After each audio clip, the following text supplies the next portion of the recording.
আসসালামু আলাইকুম, স্বাগত জানাচ্ছি আরটিভির সন্ধ্যা সংবাদে। পুরোটা সংবাদ জুড়ে আপনাদের সাথে রয়েছে আমরা দুজন, আমি নুসরাত সুজানা এবং আমি ফাহমিদা সালাম।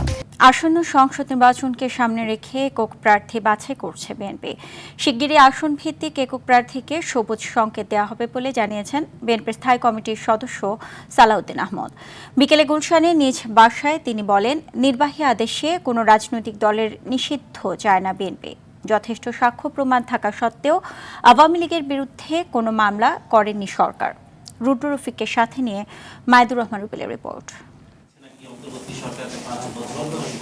নিজ বাসায় সাংবাদিকদের সঙ্গে আলাপকালে বিএনপির নীতি নির্ধারণী ফোরামের নেতা সালাউদ্দিন আহমেদ বলেন, জুলাই গণহত্যা নিয়ে আওয়ামী লীগের কোনো অনুশোচনা নেই, তাই দেশকে অস্থিতিশীল করতে ভারতে বসে ষড়যন্ত্র করছে। তিনি বলেন, রহস্যজনক কারণে যথেষ্ট সাক্ষ্য প্রমাণ থাকা সত্ত্বেও আওয়ামী লীগের বিরুদ্ধে কোনো মামলা করেনি সরকার। নির্বাহী আদেশে নয়, বিচারিক প্রক্রিয়ায় আওয়ামী লীগের ভাগ্য নির্ধারণ চায় বিএনপি। আওয়ামী লীগের কার্যক্রমকে নিষিদ্ধ ঘোষণা করা হয়েছে সন্ত্রাস বিরোধী আইনের মাধ্যমে। নির্বাহী আদেশের মধ্য দিয়ে কোনো রাজনৈতিক দলের নিবন্ধন বাতিল হওয়া বা কার্যক্রম বাতিল হওয়া বা রাজনৈতিক দলকে নিষিদ্ধ ঘোষণা করা আমরা আমাদের দলের পক্ষ থেকে নীতিগতভাবে আমরা কখনোই একমত নই। যা কিছুই হবে বিচারিক প্রক্রিয়ার মধ্য দিয়ে, আইনগত প্রক্রিয়ার মধ্য দিয়ে বিচারের মাধ্যমে সাব্যস্ত হবে আওয়ামী লীগ এদেশে রাজনীতি করতে পারবে কিনা, নির্বাচন করতে পারবে। আগামী নির্বাচনকে সামনে রেখে প্রার্থী চূড়ান্তের যে গুঞ্জন চলছে তাও পরিষ্কার করেন বিএনপির স্থায়ী কমিটির এই সদস্য। বলেন, জোট গঠনে রাজনৈতিক দলগুলোর সঙ্গে আলোচনার পাশাপাশি শরিকদের সঙ্গে আসন ভাগাভাগি নিয়ে আলোচনা চলছে। একক প্রার্থীর সিলেকশনের কাজটা এগিয়ে নিয়ে যাচ্ছি এবং খুব শিগগিরই তাদেরকে গ্রিন সিগন্যাল দেওয়া হবে, যাতে তাদের রেসপন্সিবিলিটি থাকে সব রকমের সমস্ত সমস্যা মোকাবেলার জন্য বা সমাধানের জন্য। আমরা তো একজনকেই মনোনয়ন দিতে পারবো, সুতরাং বাকিরা পাবে না। আমরা 300 আসনেই মনোনয়ন দেব সঠিকভাবে, তার মধ্যে জোটের অন্তর্ভুক্ত অনেকেই নমিনেশন পাবেন। জোটের কাছে সেই সমস্ত আসনগুলো ছাড়বো বা শেয়ার করবো, যে আসনগুলো আমরা জিতিয়ে নিয়ে আসতে পারবো বলে আশা রাখি। এবং জোটের সাথে আমাদের সেই হিসাবে আলোচনা হচ্ছে। বিভিন্ন দল জোটে যারা অন্তর্ভুক্ত তারা তো তাদের দাবি উত্থাপন করবেই। জুলাই সনদ বাস্তবায়নের প্রক্রিয়ার দিন দাবি করে সালাউদ্দিন আহমেদ বলেন, সংবিধান ছাড়া অন্য সব বিষয়ে সংস্কারে ঐক্যমত্য সব দল। নির্বাহী আদেশে সংবিধান সংস্কার হলে খারাপ নজির সৃষ্টি হবে, তাতে ভবিষ্যতে দেশে অস্থিরতা তৈরি হবে বলে মনে করেন বিএনপির এই নেতা। জুলাই জাতীয় সনদের প্রস্তাব বা জুলাই জাতীয় সনদ এর পক্ষে জনগণ আছে কিনা, চায় কিনা এই সংস্কার, সেটা হ্যাঁ অথবা না নেওয়া হতে পারে আলাদা ব্যালটে নির্বাচনের দিনে। কি দিনে? মাইদুর রহমান রুবেল, আরটিভি, ঢাকা। নির্বাচনী জোটের শরিকদের জন্য সর্বোচ্চ 100 আসন ছাড় দিতে পারে জামাত, জানিয়েছে দলটির সেক্রেটারি জেনারেল অধ্যাপক মিয়া গোলাম পরোয়ার। নেতাকর্মীদের সর্বাত্মক নির্বাচনী প্রস্তুতি নেয়ার আহ্বান জানান তিনি। আর স্বাধীন না হওয়া পর্যন্ত ফিলিস্তিনের পাশে থাকার ঘোষণা দিয়েছে জামাতের সহকারী সেক্রেটারি জেনারেল মাওলানা রফিকুল ইসলাম। আলাদা অনুষ্ঠানে তারা এসব কথা বলেন। অরণ্য গফুরের রিপোর্ট। খুলনার আল ফারুক সোসাইটি কমপ্লেক্সে সদস্য পুনর্মিলনীর আয়োজন করে মহানগর ইসলামী ছাত্র শিবির। অনুষ্ঠানে প্রধান অতিথির বক্তব্যে মিয়া গোলাম পরোয়ার বলেন, জুলাই বিপ্লবের পর ইসলামী দলগুলোর বিশাল সমর্থক তৈরি হয়েছে। তাদের মূল্যায়ন করতে ইসলামী দলগুলোর নির্বাচনী জোট তৈরির চেষ্টা চলছে বলেও জানান তিনি। ফ্যাসিস্ট আমাদেরকে গর্তে ঢুকাতে চেয়েছিল, আল্লাহ তাদের গর্তে দিয়ে ইসলামী আন্দোলনকে মর্যাদার আসলে উন্নীত করেছেন। এই শুকরিয়া আদায় করার জন্য আসুন যার যার নির্বাচনী এলাকায় এখন থেকে প্ল্যানিং করেন, কবে আমি বাড়িতে চলে যাব। যেতে যতক্ষণ দেরি হচ্ছে সেখানকার সাথে যোগাযোগ রাখেন। নিজের ইউনিয়ন, নিজের উপজেলা, নিজের ওয়ার্ডে আপনি কাজ করেন। যদিও আমরা 300 আসনে আমরা চূড়ান্ত করেছি, প্রাথমিক বাছাই হয়ে গেছে, কিন্তু আলটিমেট কথা যাদের সামনে আমরা সমঝোতা করব, যাদের সঙ্গে একটা ঐক্য হবে ইনশাআল্লাহ, সে পরিবেশ এগিয়ে যাচ্ছে। এমনও হতে পারে সমঝোতা করতে করতে শেষ পর্যন্ত প্রায় 100 আসন আমাদের ছেড়ে দিতে হতে পারে। কমপক্ষে 200 আসনে আমরা ইনশাআল্লাহ ইলেকশন করব। এদিকে গাজাবাহী ত্রাণবাহী নৌবহর গ্লোবাল সমুদ ফ্লোটলাই আক্রমণ ও মানবাধিকার কর্মীদের আটকের প্রতিবাদে বাদ জুমা জাতীয় মসজিদ বাইতুল মুকাররমের দক্ষিণ গেটে বিক্ষোভ করে জামায়াতে ইসলামী। এ সময় দলটির নেতারা বলেন, মুসলমানদের অনৈক্যের ফলে ইসরায়েল ফিলিস্তিনিদের রক্ত নিয়ে হোলি খেলছে। যতদিন ফিলিস্তিন স্বাধীন না হবে ততদিন মুসলমানদের লড়াই অব্যাহত থাকবে ইনশাআল্লাহ। গণশক্তি কোন পরাশক্তি এই স্বাধীনতা আন্দোলনকে নস্যাৎ করতে পারবে না ইনশাআল্লাহ। ইতিমধ্যেই যুদ্ধ অপরাধী ঘোষণা করা হয়েছে, অবিলম্বে নেতানিয়াহুকে গ্রেফতার করতে হবে। ফিলিস্তিন যতদিন মুক্ত না হয়, যতদিন স্বাধীন না হয়, আমরা ততদিন তাদের পাশে থাকব। আমাদের লড়াই অব্যাহত থাকবে, আমাদের সংগ্রাম অব্যাহত থাকবে। পরে বিক্ষোভ মিছিলটি রাজধানীর বিভিন্ন সড়ক প্রদক্ষিণ করে। অরণ্য গফুর, OTV, ঢাকা। এবারে জাতিসংঘ সফর ছিল বাংলাদেশের জন্য অত্যন্ত গুরুত্বপূর্ণ। গণতান্ত্রিক উত্তরণে অন্তর্বর্তী সরকারের প্রতিশ্রুতি সংস্কার আরও জোরালোভাবে উপস্থাপিত হয়েছে বলে মনে করেন সাবেক কূটনীতিক এম হুমায়ুন কবির।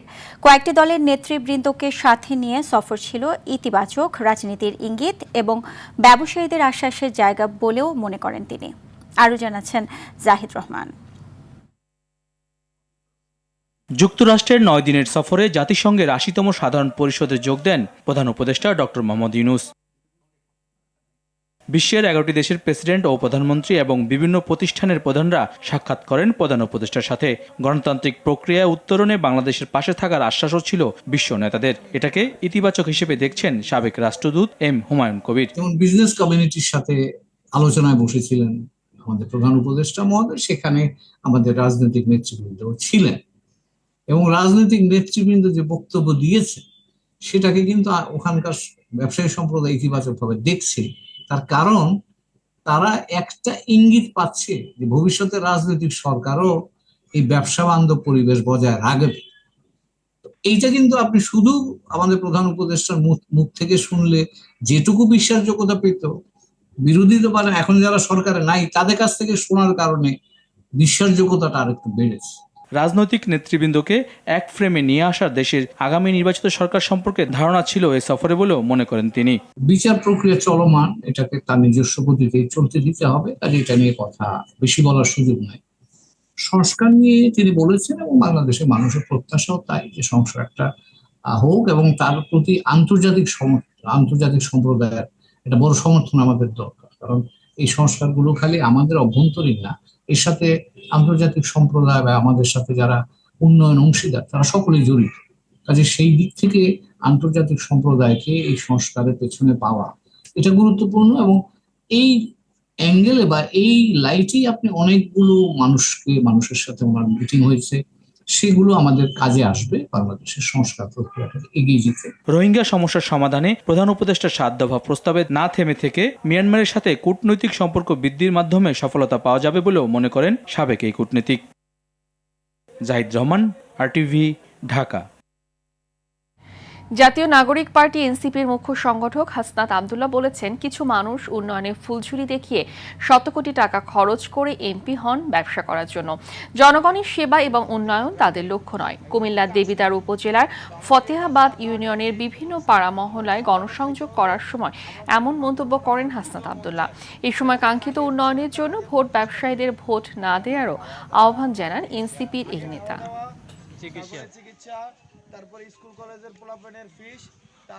আপনি খারাপ হইলে দল খারাপ।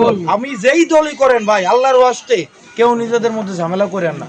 আপনারা নিজেরা ঝামেলা করবেন কিন্তু মজা মারবো উপরে হচ্ছে কি নেতারা। আপনাদের এই জিনিসগুলো আপনারা করেন না। আমরা দেবিদ্বারের সবাই আমরা ঐক্যবদ্ধ থাকবো। জাতীয় ঐকমত্য কমিশনের সিদ্ধান্ত অনুযায়ী জুলাই সনদ বাস্তবায়িত হবে।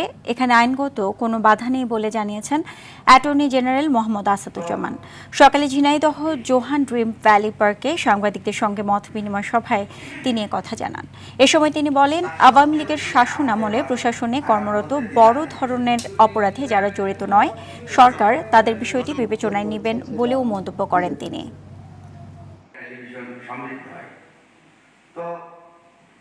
জুলাই সনদের বাস্তবায়ন এটা জাতীয় ঐকমত্য কমিশন দেখছেন।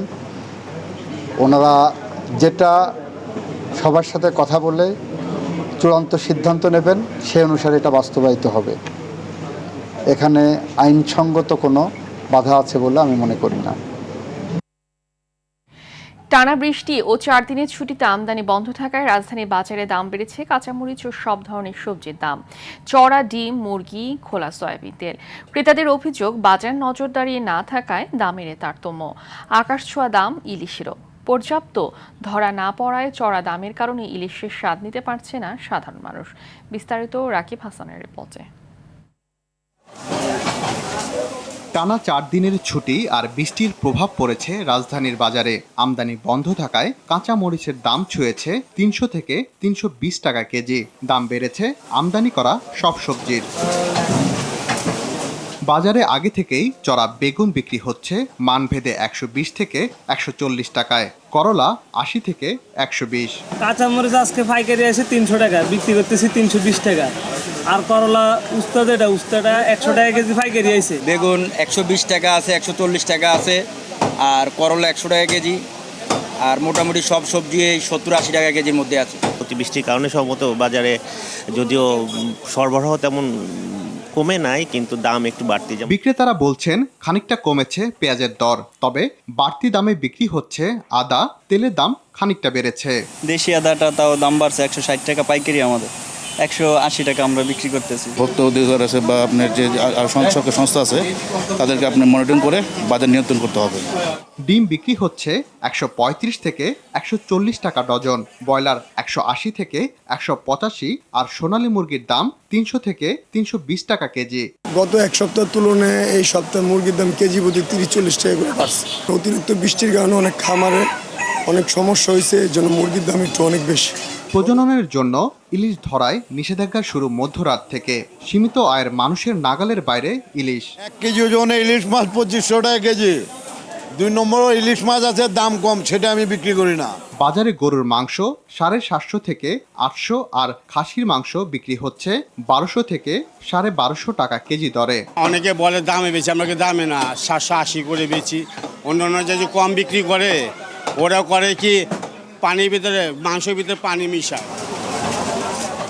রাকিব হাসান, আর টিভি, ঢাকা। ইলিশের প্রজনন মৌসুমে মা ইলিশ রক্ষায় আজ মধ্যরাত থেকে 22 দিনে দেশের বিভিন্ন নদ নদীতে ইলিশের আহরণ বন্ধ থাকবে। এ সময় ইলিশ ধরা, ক্রয়, বিক্রয়, পরিবহন মজুত নিষিদ্ধ। ইতোমধ্যে জেলেরা মাছ ধরার সরঞ্জাম তীরে ওঠানো শুরু করেছে। প্রতিনিধিদের পাঠানো তথ্যচিত্র আরও জানাচ্ছেন আবরার মাহি। প্রতি বছরের মতো এবারও মা ইলিশ রক্ষায় 4 অক্টোবর থেকে 25 অক্টোবর পর্যন্ত সব ধরনের ইলিশ ধরা, ক্রয়, বিক্রয়, পরিবহন মজুত নিষিদ্ধ ঘোষণা করেছে সরকার।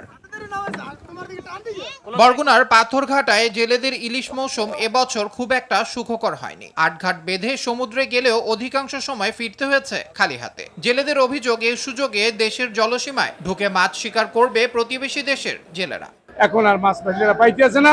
10% যাইলে বলতে 100-র মধ্যে 98টা মিস করতেছে বাজার।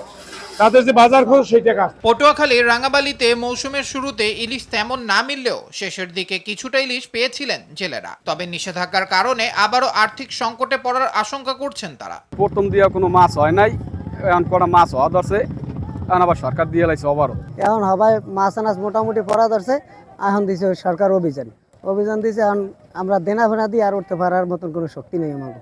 মনে করেন এই 4 তারিখ অবরোধ দিলে আমাকে খুবই একটা কষ্টের ভিতরে দিনকাল যাইবে। মনে করেন আরো কিছুদিন যদি পিছিয়ে যায় সরকার দিতে, হলে আমার খুবই একটা ভালো হইতো। ইলিশের প্রজনন মৌসুমে চাঁদপুরের পদ্মা, মেঘনা সহ দেশের বিভিন্ন নদ নদীতে শুরু হচ্ছে মা ইলিশ রক্ষা অভিযান। তবে 22 দিনের এই অভিযানে জেলেদের সহযোগিতা করার কথা জানিয়েছে জেলা প্রশাসক। জেলেদের যে খাদ্য সহায়তা, প্রতি বছর আমরা এই 22 দিনের জন্য তাদেরকে 25 কেজি চাল দিতাম, এই বছর থেকে আমরা 30 কেজি চাল তাদেরকে দিব। শরীয়তপুরের 80 কিলোমিটার নৌসীমানা থেকে সব ধরনের মাছ ধরা নিষিদ্ধ করেছে সরকার। তবে এই নিষেধাজ্ঞার সময়ে নিবন্ধিত জেলেদের জন্য খাদ্য সহায়তা দেওয়ার কথা জানান মৎস্য কর্মকর্তা। জেলে ভাইরা এই নদীতে নামবে না, তাদের জন্য কিন্তু সরকার ইতিমধ্যে আমাদের শরীয়তপুর জেলার জন্য 21,400 জেলে পরিবারের অনুকূলে 535 মেট্রিক টন ভিজিএফ চাল পরিবার প্রতি 25 কেজি করে ইতিমধ্যে বরাদ্দ প্রদান করেছে। এটা আমরা আগামী সপ্তাহের ভিতরে সকল জেলে ভাইয়ের হাতে এই চালটি পৌঁছে দেব। নিষেধাজ্ঞা সফলভাবে বাস্তবায়িত হলে আগামী মৌসুমে ইলিশের উৎপাদন আরো বাড়বে বলে আশা মৎস্য বিভাগের। আবরার মাহি, RTV। দুর্গাপূজা ও সরকারি মিলিয়ে 4 দিনের টানা ছুটিতে ভ্রমণ পিপাসুদের ঢল নেমেছে দেশের পর্যটন স্পটগুলোতে। বৈরী আবহাওয়ার মধ্যেও দেশের বিভিন্ন প্রান্ত থেকে পর্যটকরা ভিড় করছেন কক্সবাজারের ইনানী, হিমছড়ি সাফারি পার্ক, মহেশখালী আদিনাথ মন্দির, রামুর বৌদ্ধ মন্দির সহ বিভিন্ন পর্যটন স্পটে। এদিকে প্রায় 3 বছরের নিষেধাজ্ঞা শেষে বান্দরবানের কেওক্রাডং পাহাড় পর্যটকদের জন্য খুলে দেওয়া হয়েছে। টানা ছুটিতে পর্যটকদের উপচে পড়া ভিড় দেখা গেছে সেখানে। পর্যটকদের পদচারণায় মুখরিত হয়ে উঠেছে সাগরকন্যা কুয়াকাটাও। সৈকতের 3 নদী মোহনা, লেম্বুর বন, সুটকিপল্লী, ঝাউবাগান, গঙ্গামতি ও লাল কাঁকড়ার চরে অবকাশ যাপন করছেন পর্যটকরা। এরই মধ্যে বুকিং হয়ে গেছে হোটেল, মোটেল ও গেস্ট হাউসের সব রুম। এতে আবাসন সংকটে পড়েছে ভ্রমণকারীরা। বাড়তি ভাড়া আদায়ের অভিযোগও করেছেন অনেকে। পর্যটকদের নিরাপত্তায় তৎপর রয়েছে ট্যুরিস্ট পুলিশ। রাজধানীর মিরপুর সেনপাড়া এলাকায় আলিফ পরিবহনের বাসে গুলি করে আতঙ্ক ছড়ানোর পর যাত্রীদের নামিয়ে আগুন দিয়েছে দুর্বৃত্তরা। ফায়ার সার্ভিস জানিয়েছে সকাল 7:30টার দিকে বাসে আগুন দেওয়ার খবর পেয়ে কর্মীরা গিয়ে আগুন নিভিয়ে ফেলে। চাঁদা না পেয়ে সন্ত্রাসীরা এমন কাণ্ড ঘটিয়েছে বলে জানিয়েছে বাস সংশ্লিষ্টরা। বিষয়টি অনুসন্ধানে কাজ করছে পুলিশ। শরীয়তপুরের 6 বছরের শিশু তাইয়েবা হত্যাকাণ্ডে পুলিশের ভূমিকায় ক্ষুব্ধ প্রতিক্রিয়া জানিয়েছে এলাকাবাসী। সকালে জাতীয় প্রেস ক্লাবের সামনে হত্যাকারীদের ফাঁসির দাবিতে মানববন্ধন করেছে ঢাকাস্থ সখীপুরবাসী। গত 24 সেপ্টেম্বর বিকেলে নিখোঁজ হয় মাদ্রাসা পড়ুয়া শিশু তাইয়েবা। পরদিন দুপুরে পাশের বাড়ির মেজবাহ উদ্দিন মোল্লার সেফটি ট্যাঙ্ক থেকে মরদেহ উদ্ধার করে পুলিশ। এ ঘটনায় নিহতের চাচি স্কুল শিক্ষক আয়েশা বেগম সহ 3 জনকে গ্রেপ্তার করা হয়েছে। গাজীপুরের কালিয়াকৈরে 2 শিশু নিখোঁজের 16 ঘণ্টা পর তুরাগ নদ থেকে অঙ্কিতার লাশ উদ্ধার করেছে ফায়ার সার্ভিসের ডুবুরি দল। নিখোঁজ হওয়া তন্ময়ের লাশ উদ্ধার করতে কাজ করছে ডুবুরি দল। দুজনের বাড়ি উপজেলার হিজলতলি এলাকায় বলে জানিয়েছে নিহতের পরিবার। এই ঘটনায় পরিবার ও এলাকাবাসীর মাঝে শোকের মাতম চলছে। গেল সন্ধ্যায় কালিয়াকৈরে প্রতিমা বিসর্জন দিতে এসে নৌকা ডুবে অঙ্কিতা ও তন্ময় দুজন নিখোঁজ হয়। চাপাইয়ের তুরাগ নদীতে এই ঘটনা ঘটে। আফগানিস্তানের বিপক্ষে সিরিজ নিশ্চিত করতে আজ আবারও মাঠে নামছে বাংলাদেশ। শারজায় ম্যাচটি শুরু হবে বাংলাদেশ সময় রাত 8:30টায়। প্রথম ম্যাচে জয় পেলেও মিডল অর্ডারের ব্যর্থতা চিন্তার কারণ হয়ে দাঁড়িয়েছে টাইগারদের। তবে এই সমস্যা দ্রুতই কাটিয়ে উঠবে দল, এমনটাই বিশ্বাস নুরুল হাসান সোহানের। বিস্তারিত জানাচ্ছেন রাফি আমিন। আফগানিস্তানের বিপক্ষে সিরিজটা জয় দিয়ে শুরু করলেও স্বস্তির ঢেকুর নিতে পারছে না বাংলাদেশ। তানজিদ তামিম ও পারভেজ ইমনের 17 রানের উদ্বোধনী জুটির পরও মিডল অর্ডারের ব্যর্থতাই এখন চিন্তার কারণ। এশিয়া কাপেও শামীম জাকেররা ছিলেন না সেরা ছন্দে। এরপর সিরিজের প্রথম টি-20তে মাত্র 9 রানে 6 উইকেট হারানোটা এখন বড় ধাক্কাই দলের জন্য। নুরুল হাসান সোহান মনে করেন এটা দ্রুতই সমাধান হবে। এই সমস্যাটা আমাদের জন্য নতুন না, অনেকদিন ধরে আমরা এটা নিয়ে স্ট্রাগল করছি। তো এই জায়গায় আসলে সময় এসেছে যে ইমপ্রুভ করা, কীভাবে ইমপ্রুভ করা যায় সবাই এটা নিয়ে কথা হচ্ছে এবং এশিয়া কাপের পরেও এটা নিয়ে কথা হয়েছে। তো অবভিয়াসলি ইমপ্রুভ করার অনেক জায়গা আছে এখানে। জেতা ম্যাচ হাত থেকে ফেলে দেওয়া বাংলাদেশের জন্য নতুন কিছু নয়, এটা মানসিক সমস্যাই মনে করছেন সোহান। অনেকদিন ধরে ক্রিকেট খেলতেছি, বাট আমরা এরকম ক্রুশিয়াল সময় হয়তো আমাদের মাইন্ড সেট আপের জন্য অনেক সময় আমরা ফেল করি। আমার কাছে মনে হয় যে স্কিলের থেকে আমাদের মেন্টালি এই জায়গাটা ইমপ্রুভ করার আরও জায়গা আছে। প্রথম ম্যাচ জিতে আফগানিস্তানের সাথে টি-20তে এখন বাংলাদেশের সমান 7টি করে জয়। ফলে দ্বিতীয় ম্যাচে জয় পেলেই সিরিজ নিশ্চিত করার পাশাপাশি পরিসংখ্যানেও এগিয়ে যেতে পারবে টাইগাররা। মন এবং তামিম খুব ভালো একটা স্টার আমাদের দিয়েছে। আমরা হয়তো একটুখানি আমাদের ভিতরেই ডাউট শুরু হয়েছিল, যেহেতু স্পিন বোলিং তারা দুইজনই ওয়ার্ল্ড ক্লাস। এদিকে বাংলাদেশের কাছে হেরে সন্তুষ্ট নন আফগান কোচ জোনাথন ট্রট। এমন হারে দলের ব্যর্থতাকে দুষলেন তিনি। লক্ষ্য এই ম্যাচ দিয়েই ঘুরে দাঁড়ানোর। রাফি আমিন, RTV। বিসিবি নির্বাচনকে সামনে রেখে আজ ছুটির দিনেও সরগরম ছিল ক্রিকেট পাড়া। দুপুরের পর বোর্ডে আসেন বেশ কিছু কাউন্সিলর। নানা বিষয়ে কমিশনের সঙ্গে কথা বলেন কাউন্সিলর ও প্রার্থীরা। এই সময় নির্বাচনী নানা ব্যস্ততায় তামিম ইকবালের সরে যাওয়া নিয়ে কথা বলেন বেশ কয়েকজন প্রার্থী। এই দিন বিসিবিতে আসেন তামিমের বেশ ঘনিষ্ঠ বেশ কয়েকজন প্রার্থী। তামিমের সরে যাওয়া নিয়ে সবাই কথা না বললেও ইয়াং মেরিনার্স ক্লাবের হয়ে পরিচালক পদপ্রার্থী শানিয়ান তানিম জানান, অনেক অনুরোধের পরও তামিমকে তার সিদ্ধান্ত থেকে সরানো যায়নি। যদিও নির্বাচন উৎসবমুখর হবে বলে প্রত্যাশা করেন তারা।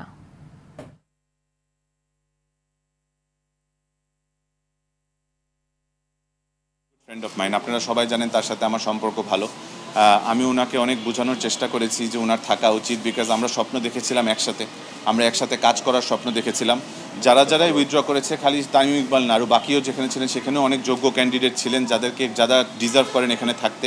তামিম, ফাহিমরা ওরা থাকলে আরও ভালো হতো ইলেকশনটা। আমি মনে করি ক্রিকেটের জন্য সবাইকে নিয়েই ক্রিকেটকে উন্নতি করতে হবে। ব্যক্তিগতভাবে ধারণা করি যে এখনও যদি কোনো সুযোগ থাকতো তাহলে দুই পক্ষ মিলে ইলেকশন করলে আরও ভালো হতো। ক্রীড়া উন্নয়ন, বিশেষ করে ফুটবলের উন্নয়নে এখনও অনেক কাজ বাকি বলে মন্তব্য করেছেন বাংলাদেশ ফুটবল ফেডারেশনের সভাপতি তাবিথ আউয়াল। শুক্রবার চাঁপাইনবাবগঞ্জে জেলা ক্রীড়া সংস্থার খেলোয়াড়, ক্রীড়া সংগঠক ও সদস্যদের সাথে মতবিনিময় সভায় তিনি এসব কথা বলেন। Chapainawabganj chamber of commerce and ইন্ডাস্ট্রিজের ভবনে সংস্থাটির সহযোগিতায় সভার আয়োজন করে জেলা ক্রীড়া সংস্থা। সরকারের মন্ত্রণালয়, জেলা ক্রীড়া সংস্থা ও স্থানীয় সংগঠকদের সহযোগিতায় স্টেডিয়ামগুলোর উন্নয়ন ও সংস্কারেও নজর দেওয়া হবে বলে জানান বাফুফের সভাপতি।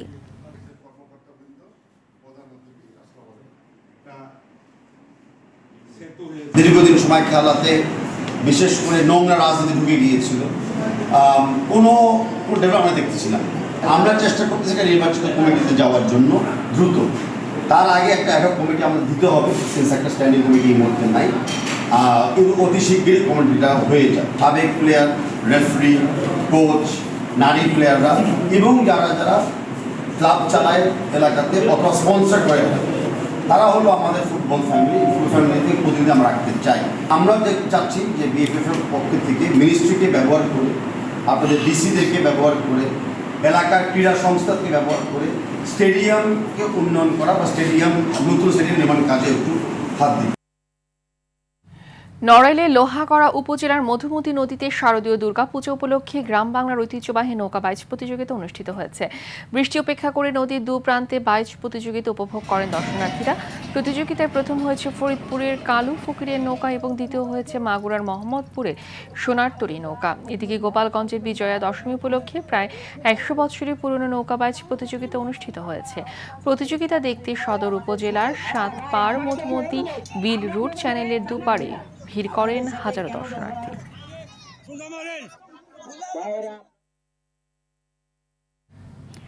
দেশ বিদেশের 700 দৌড়বিদের অংশগ্রহণে নরসিংদীতে অনুষ্ঠিত হলো আন্তর্জাতিক ম্যারাথন দৌড় প্রতিযোগিতা। 42, 21, 10 কিলোমিটার ও 500 মিটার এই 4 ক্যাটাগরিতে বিভক্ত এই ম্যারাথনে নারী, শিশু, তরুণ, বৃদ্ধ সবাই একসাথে পায়ে পা মিলিয়ে দৌড়ান। অনেকে অংশ নিয়েছে প্রথমবার, অনেকে আবার একাধিক। তাদের চোখে মুখে ছিল উচ্ছ্বাসের চিহ্ন।